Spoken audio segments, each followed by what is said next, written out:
4장은 가인의 후손, 즉 이 악인의 후손에 대한 족보와 이야기를 하고 있습니다. 하나님은 자신과 자신의 재물을 받지 않은 것에 분노하여 가인은 살인을 합니다.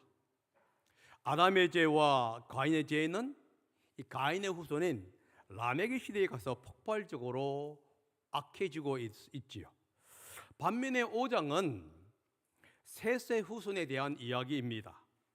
의인의 후손도 아담의 죄의 영향권에서 벗어나지 못하고 있어요. 이 죄의 영향권은 죽음이라고 하는 저주입니다. 이 죄의 영향권에서 벗어날 수 있는 비결, 그것은 무엇일까요? 다른 말로 하게 되면은 하나님의 복을 누릴 수 있는 비결은 무엇인가 하는 겁니다. 5장은 그 비결을 가르쳐서 하나님과 동행하는 삶이다라고 가르쳐주고 있는데요. 우리는 오늘 이 말씀을 통해서 한번 살펴보길 원합니다. 사람은 사랑받기 위해서 태어났고 하나님의 축복을 받기 위해서 태어났다고 하는 것은 하나님께서 우리에게 주신 절대 명제라는 사실을 우리는 먼저 인식을 해야 합니다. 하나님은 이제 사람을 창조하실 때에 자신의 형상대로 사람을 창조하셨습니다. 자신의 형상대로 사람을 창조하시되 남자와 여자로 창조했는데요. 이 남자와 여자의 이름을 사람이라고 부릅니다. 여기서 사람이라고 하는 히브리어 단어는 아담이라는 표현입니다. 아담은 남자의 이름이에요. 그리고 여자의 이름은 하와입니다. 하지만 5장에 가게 되면은 남자와 여자의 이름을 아담이라고 부릅니다. 그래서 이 아담은 최초에 창조된 한 남자의 이름을 지칭하는 이름이면서도 사람을 지칭하는 이름이기도 하다 하는 거예요. 하나님이 남자와 여자를 창조하시고 그들의 이름을 사람이라고 한 이유는 뭐냐? 그들이 인류의 대표성을 가지고 있기 때문에 그렇습니다. 그래서 남자와 여자의 이름을 사람으로 칭함으로 말미암아 하나님은 모든 인류를 창조했다 하는 사실을 지금 강조하고 있는 것이에요. 하나님이 인간을 창조한 목적은 무엇이냐 하는 것이죠. 그 목적은 인간에게 복을 주기 위해서입니다. 2절에 보면 이렇게 나와 있습니다. 그들을 창조하시는 날에 하나님은 그들에게 복을 주셨다. 이 복을 주셨다고 하는 히브리 단어는 바락이라고 하는 용어인데요. 이 바락은 뭐냐면 축복하다 하는 의미도 있고 다른 의미가 뭐냐면은 무릎을 꿇다 하는 의미가 있습니다. 그러면 이전에 이렇게 볼 수 있습니다. 그들을 창조하신 날에 하나님이 그들에게 복을 주셨다 하고 해석할 수도 있고, 다른 해석은 뭐냐면은 그들을 창조하신 날에 하나님은 그들에게 무릎을 꿇게 하셨다 하는 의미도 가능하다 하는 겁니다.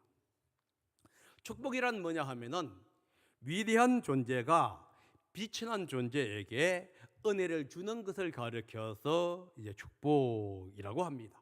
그래서 성경이나 뭔가 고대에 보게 되면은 아버지가 자식에게 축복하는 것, 혹은 왕이 백성에게 은혜를 베풀고 주는 것을 갖고 축복이라고 표현하고 있는데요. 이 인간은 하나님의 축복을 받기 위해서 창조되었다는 거예요. 그래서 이 인간이 하나님의 축복을 받기 위해서는 먼저 하나님 앞에 무릎을 꿇어야 하는 거예요. 왜냐하면은 복을 준다는 의미 속에 무릎을 꿇다고 하는 의미가 포함되어 있기 때문입니다. 무릎을 꿇게 하기 위해서 하나님은 아담에게 동산의 모든 열매는 먹을 수 있지만은 선과 악을 알게 하는 열매를 먹지 말라고 명령을 합니다. 그게 어디냐면 창세기 2장 17절이에요. 한번 읽어보겠습니다. 시작. 그러나 선과 악을 알게 하는 나무의 열매만은 먹어서는 안 된다. 그것을 먹는 날에는 너는 반드시 죽는다. 이 하나님의 명령에 순종하는 것은 뭐냐? 하나님께 무릎을 꿇는 거예요. 그러니까 무릎을 꿇는다는 의미가 뭐냐 하면은 복종한다, 순종한다고 하는 의미가 들어갑니다. 그런데 이 하나님께 무릎을 꿇지 않고 선악과의 열매를 먹으면 어떻게 되냐 하면은 반드시 죽게 된다는 거예요. 아담과 하와는 하나님의 명령에 불순종하고 선과 악을 알게 하는 나무의 열매를 먹습니다. 그 결과 아담과 하와는 죽게 돼요. 그 사실을 지금 5장 3절에서 32절이 기록하고 있다 하는 겁니다. 이 3절과 32절은 아담의 후손에 대한 족보입니다. 또한 죽음의 족보이기도 해요. 이 족보에는 일정한 패턴이 있어요. 먼저 몇 년을 살았다, 그리고 낳았다, 그 다음에 더 살면서 자녀를 낳았다, 마지막으로는 살았던 모든 횟수를 마무리하고 죽었다라고 끝납니다. 이 6절과 8절이 이제 하나의 패턴인데 한번 보겠습니다. 시작. 셋은 105살에 에노스를 낳았다. 셋은 에노스를 낳은 뒤에 807년을 살면서 아들, 딸을 낳았다. 셋은 모두 912년을 살고 죽었다. 이 히브리서에 보게 되면 어떻게 나와 있냐 하면은 셋은 105살에 살았다. 그리고 에노스를 낳았다. 이렇게 돼 있어요. 그런데 우리 한글 책은 살았다는 것을 싹 빼고 105살에 에노스를 낳았다라고 기록되어 있습니다. 그런데 히브리 보게 되면은 살았다, 그리고 에노스를 낳았다. 그 다음에 뭡니까? 낳은 뒤에 얼마를 더 살다가 아들, 딸들을 낳았다. 그리고 전체 912년을 살고 2년을 살고 그리고 마침내 죽었다. 이 패턴이 아담에서부터 노아까지 지금 10대에 걸쳐서 이야기하고 있는데 반복적으로 나타나고 있다 하는 겁니다. 그래서 창세기 5장은 사람들의 마지막은 죽음이라는 것을 지금 이야기하고 있는 거예요. 아담으로부터 노아까지 사람들은 항상 태어나서 살다가 마지막에는 죽게 됩니다. 우리 인생도 마찬가지죠. 태어나서 살다가 자제를 듣고 살다가 죽습니다. 먹지 말라고 한 선과 악을 알게 하는 나무의 열매를 먹은 결과 사람은 항상 죽게 되어 있다 하는 것이지요. 하나님께 무릎을 꿇고 복을 받아야 할 사람이 하나님께 무릎을 꿇지 않고 불순종한 결과가 죽음이라고 하는 저주를 받게 되었다 하는 겁니다. 그 사실을 로마서 5장 12절이 이렇게 기록하고 있는데요. 한번 읽어봅니다. 시작. 그러므로 한 사람으로 말미암아 죄가 세상에 들어왔고 또 그 죄로 말미암아 죽음이 들어온 것과 같이 모든 사람이 죄를 지었기 때문에 죽음이 모든 사람에게 이르게 되었습니다.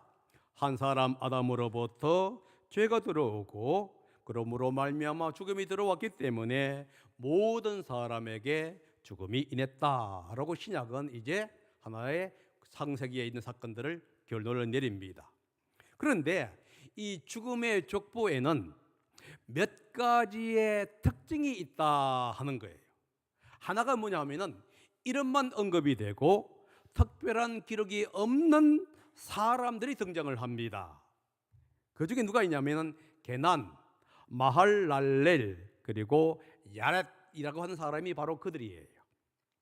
이들의 이름은 이 성경 다른 곳에서는 언급되지 않고 이곳에서만 언급되는데요. 물론 누가복음 3장 36절에 보게 되면은 이제 예수님의 족보 이야기를 하면서 하나님까지 갈 때에 이 이름이 약간 다르게 변형되어서 나옵니다.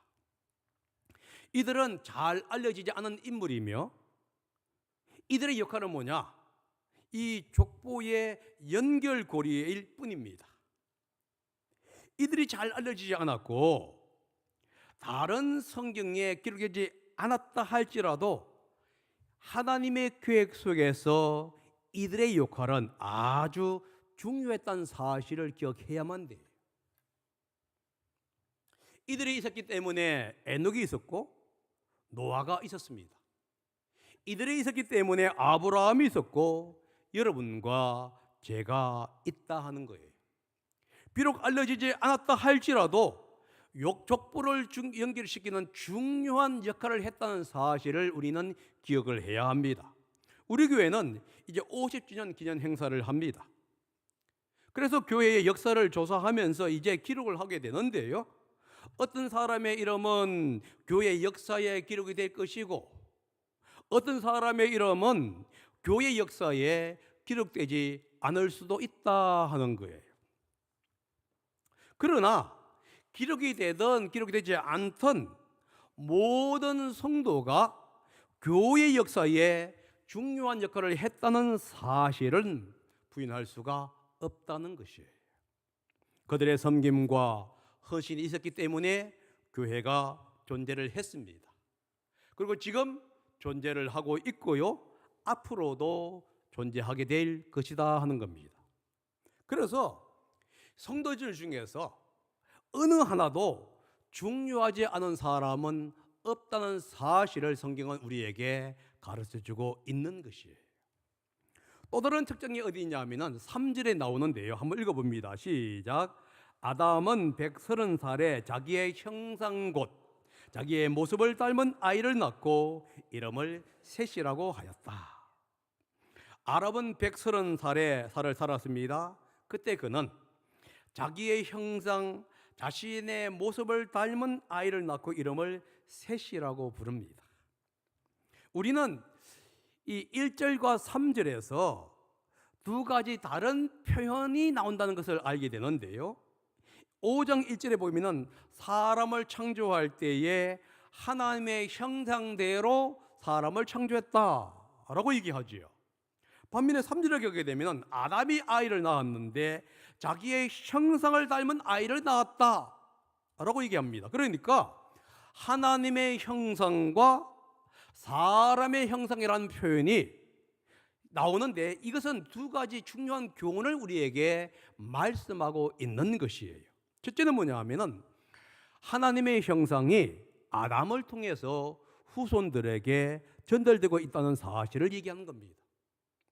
하나님의 DNA가 아담을 통해서 인류에게 전해지고 있습니다. 비록 불순종해서 저주를 받았지만은 우리는 여전히 하나님의 형상, 하나님의 DNA를 가지고 있다는 거예요. 그래서 우리는 그분의 축복을 받을 만한 충분한 자격이 있다는 것을 지금 얘기해 주는데요, 그 사실을 족보에서 뭐라고 얘기하고 있냐면 자녀를 낳았다라고 얘기하는 거예요. 다시 말해서 죽음의 족보에서 여전히 생명이 잉태되고 있다는 사실을 강조하고 있는 거예요. 이 잉태된 생명을 통해서 하나님의 축복은 지속적으로 내려지고 있는 것입니다. 둘째는 아담이 후손에게 남긴 것은 뭐냐? 자기의 형상, 즉 자기를 닮은 모습이에요. 하나님께서 인류에게 자신의 형상을 남긴 것처럼 아담도 인류에게 자신의 형상을 남기는데, 이 아담의 형상이라는 것이 뭐냐 하면은 인간의 범죄할 가능성과 그리고 그 결과를 남겼다 하는 의미가 될 수가 있습니다.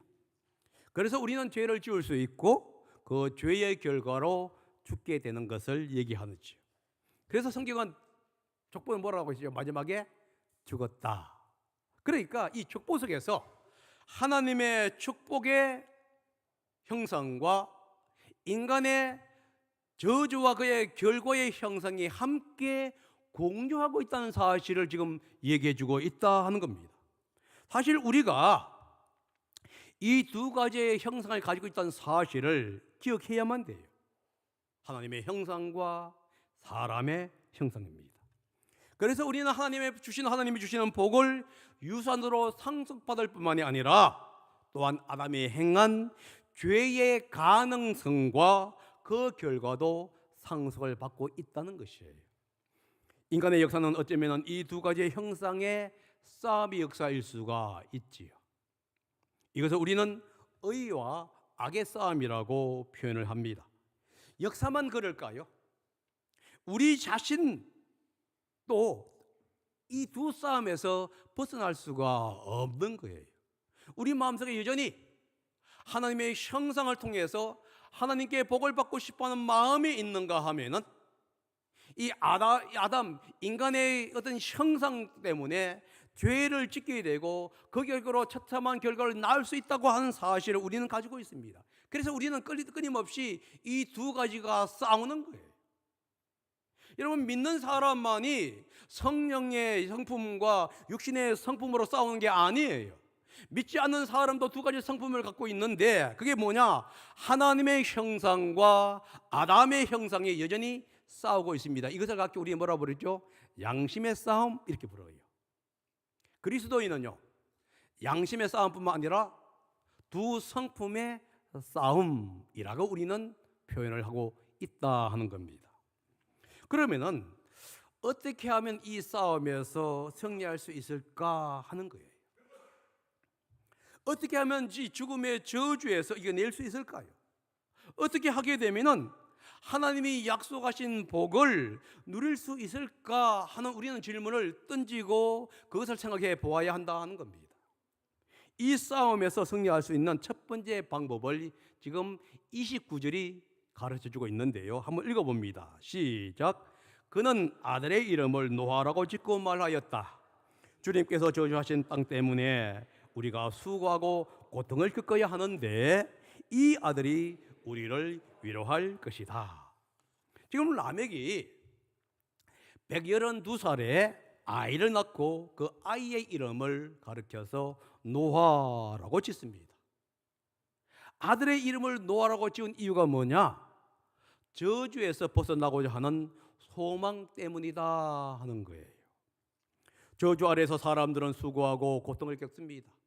노동의 수고를 하고 겪습니다. 그리고 매우 힘들게 고통스럽게 삶을 살다가 편하게 하나님께 나가야 하는데 사람은 또 죽어야 하는 인생이라는 것을 이 라멕이 직시를 하고 있는 거예요. 그것을 보면서 이 고통과 힘든 저주의 삶에서 벗어나서 하나님의 위로를 받고 싶었던 거예요. 그래서 그의 아들을 뭐라고 지었냐면은 노아라고 지으면서 하나님께서 저에게 위로를 해 주십시오라고 얘기하는 겁니다. 여러분, 이 라멕이라는 이름을 기억하셔야 하는데 이 라멕은 어인 셋의 후손에도 있지만은 이 악인 가인의 후손에도 라멕이 있다는 사실을 기억하셔야 되지요. 지난주에 우리가 보았습니다. 가인의 후손인 라멕은 이 저주를 즐기는 사람이었고 더 큰 저주를 받은 인물이었어요. 그는 하나님의 일부 일처제 결혼 제도를 일부 다처제로 바꾸었지요. 그리고 자신이 지은 죄를 자랑하면서 회개할 줄 모르는 인간이 누구였냐? 이 라멕이었다 하는 거예요. 창세기 4장 23절과 24절이 라멕이 자기에게 한 그 말 속에 우리는 그가 어떤 사람이라고 하는 것을 발견할 수 있는데요. 한번 보겠습니다. 시작. 아다와 실라는 내 말을 들어라. 라멕의 아내들은 내가 말할 때에 귀를 기울여라. 나에게 상처를 입힌 남자를 내가 죽였다. 나를 상하게 한 젊은 남자를 내가 죽였다. 가인을 해친 벌이 7갑절이면 라멕을 해치는 벌은 77갑절이다. 지금 라멕은 하나님의 저주를 즐기고 있는 거예요. 그리고 이것을 다른 사람을 죽이는데 이 저주를 지금 사용하고 있습니다. 반면에 셋의 후손인 라멕은 이 저주의 삶을 끊기를 원했다 하는 거예요. 그래서 아들의 이름을 노아라고 지으면서 하나님의 위로를 지금 받기를 원했던 거예요. 셋의 후손 라멕의 소망처럼 오늘날 인간을 포함한 모든 피조물들이 이 저주의 고통에서 벗어나고자 하는 소망이 가득 차 있습니다. 그 사실을 로마서 8장 22절, 23절에 이렇게 고백하고 있는데요. 한번 읽어봅니다. 시작. 모든 피조물이 이제까지 함께 신음하며 함께 해산의 고통을 겪고 있다는 것을 우리는 압니다. 그뿐만 아니라 첫 열매로서 성령을 받은 우리도 자녀로 삼아 주실 것을, 곧 우리 몸을 속량하여 주실 것을 고대하면서 속으로 신음하고 있습니다. 우리가 신음하고 있는 거예요. 고통 속에 있습니다. 그러면서도 무엇을 기대하고 있지요? 하나님의 위로와 하나님의 복을 지금 간절히 소원하고 있는데, 그것은 우리만이 아니라 하나님께, 우리를 인간을 통해서 저주받았던 모든 만물이 다 똑같이 하고 있다 하는 거예요. 결론적으로 오늘 본문을 보게 되면 저주의 삶에서 벗어나서 하나님의 축복을 받기 위해서는 먼저 우리가 저주받은 사람의 사실을 인식을 해야 합니다. 그리고 이 셋세 후손 라멕처럼 이 죄악의 삶에서 벗어나 하나님의 어떤 위로를 갈망하는 소원을 간직해야 한다는 거예요. 다시 말해서 하나님의 위로와 복을 바라는 간절한 소망이 먼저 있어야 한다 하는 것을 우리에게 가르쳐 주고 있지요. 그런데 이 저주에서 벗어나고자 하는 소망으로만 불가능합니다. 충분하지 않다는 거예요. 그 소망이 행동으로 옮겨져야만 해요. 이 행동으로 옮겨지는 것을 갖고 성경은 뭐라고 했냐면 하나님과 동행했다라고 얘기해요. 하나님과 동행할 때만이 비로소 죽음의 저주에서 해방될 수 있는데요. 그 사실을 5장 22절에 얘기하고 있습니다. 한번 읽어봅니다. 시작. 에녹은 무드셀을 낳은 뒤에 300년 동안 하나님과 동행하면서 아들, 딸을 낳았다. 아담의 7대 후손인 에녹은 300년 동안을 하나님과 동행을 했습니다. 동행을 했다고 하는 의미는 뭐냐 하면은 하나님과 함께 걸었다라는 뜻이지요. 그는 하나님과 친밀한 교제를 누렸다 하는 겁니다. 하나님과 함께 교제를 하면서 하나님께 순종하는 삶을 살았다라는 뜻이에요. 그런데 이 동행한다는 의미에는 뭐가 있냐면 하나님과 같은 방향으로 걸었다는 의미가 있어요. 하나님과 사귈 뿐만이 아니라 하나님이 가고자 하는 방향으로 지금 발걸음을 옮겼다는 얘기가 되는 겁니다. 자신이 걸어가고 싶어 했던 길, 그리고 하나님이 걸어가고자 했던 길이 다를 때에 에녹은 자신이 걸어가고자 하는 그 길을 포기하고 하나님이 걸어가고자 하는 그 길을 걸어갔다라는 뜻이 여기에 포함이 되고 있어요. 많은 사람들은 하나님의 길보다는 자신의 길을 걸어가기를 원하지요. 그래서 하나님께 불순종하면서 이웃에게 악을 행하며 사는 길을 그들은 선택을 합니다. 하지만 에녹은 죄의 길을 멀리하고 하나님과 동행하는 길을 선택했다는 사실을 기억해야만 해요. 에녹이 하나님과 동행하면서 하나님의 길을 선택했을 때 어떤 복이 주어졌냐 하면은 그 복이 24절에 기록되어 있습니다. 한번 보겠습니다. 시작. 에녹은 하나님과 동행하다가 사라졌다. 하나님이 그를 데리고 가신 것이다. 에녹이 하나님과 동행을 하자 하나님은 그를 데리고 이제 가셨어요. 이 그를 데리고 가셨다. 이 표는 뭐냐면 하나님의 에녹을 하늘나라로 데리고 갔다라는 뜻입니다. 이 데려갔다는 표현은 엘리야의 성천 이야기에서도 나오는데요. 엘리야가 죽기 전에 하나님에 의하여 하늘나라로 올라갑니다. 다시 말해서 죽음을 맛보지 않고 하늘나라로 간 사람이 성경에는 두 사람이 있어요. 하나는 에녹이고 다른 한 사람은 엘리야입니다. 여러분들은 이렇게 얘기할 수 있습니다. 예수님도 그렇지 않습니까? 아닙니다. 예수님은 죽었고 살아나신 거예요. 그런데 성경에서 죽지 않고 살아난 사람은 에녹과 엘리야입니다. 그런데 두 사람의 특징이 뭐냐? 하나님과 동행했다 하는 것이에요. 인간은 죽음의 저주에서 벗어날 수가 없습니다. 그래서 모든 인간은 죽어야 했는데 이 죽음의 저주에서 벗어나는 방법이 뭐냐? 하나님과 동행하는 것이에요. 사람은 죽기 위해서 태어난 것이 아닙니다. 살기 위해서 태어났고 축복받기 위해서 태어났습니다. 그런데 아담과 하와의 죄로 인해서 사람은 죽어야 했던 것이에요. 이 죽음의 저주에서 벗어날 수 있는 유일한 길은 하나님과 동행하는 것이다 하는 겁니다. 하나님과 동행하는 길만이 저주의 사슬을 푸는 유일한 열쇠란 사실을 여러분 기억하셔야 합니다. 신약은 하나님과 동행하는 길을 예수님을 영접하고 예수님 안에서 사는 길로 묘사하고 있는데요, 요한복음 4장 6절에 이렇게 기록되어 있습니다. 예수께서 그에게 말씀하셨다. 나는 길이요 진리요 생명이다. 나를 그치지 않고는 아무도 아버지께 갈 사람이 없다. 예수님은 하나님께 갈 수 있는 길입니다.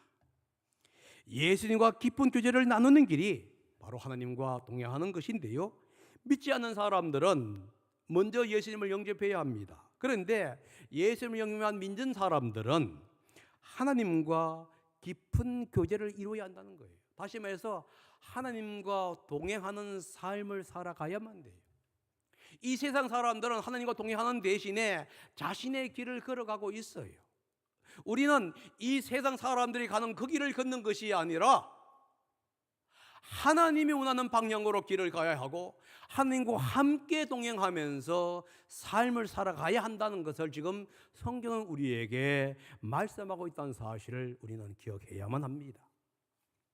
하나님은 인간을 창조한 목적이 무엇이지요? 하나님과 교제하며 영원히 하나님의 복을 누리도록 하기 위해서입니다. 그러나 인간은 하나님의 복을 누리기보다는 자기 스스로가 복을 쟁취하기를 원했습니다. 그 결과 사람은 저주를 받아 죽을 수밖에 없었지요. 이 죽음의 저주에서 해방되는 길은 하나님과 동행하는 길인데요, 에녹은 하나님과 동행했기 때문에 죽음을 맛보지 않고 하늘나라로 올라갈 수가 있었습니다. 고린도서 2장 6절에서는 이 하나님과 동행하는 길을 가르쳐서 예수님을 영접하고 예수님 안에서 사는 삶이다라고 얘기합니다. 예수님 안에서 사는 삶이란 게 뭐냐? 나의 옛 모습을 벗어버리고 새 모습을 입는 것. 다시 말해서 나의 유익보다는 하나님의 유익을 우선 생각하고 이웃의 유익을 먼저 생각하는 삶이 바로 그러한 삶이라고 성경은 얘기하고 있습니다. 그래서 우리는 삶의 현장 속에서 무엇이 하나님을 위한 것이고 무엇이 이웃을 위한 길인가를 한번 생각해 보아야 하는 겁니다. 한 주 동안에 우리는 하나님과 이웃을 위한 삶이 무엇인지를 우리는 한번 묵상해 볼 수 있어야 돼요.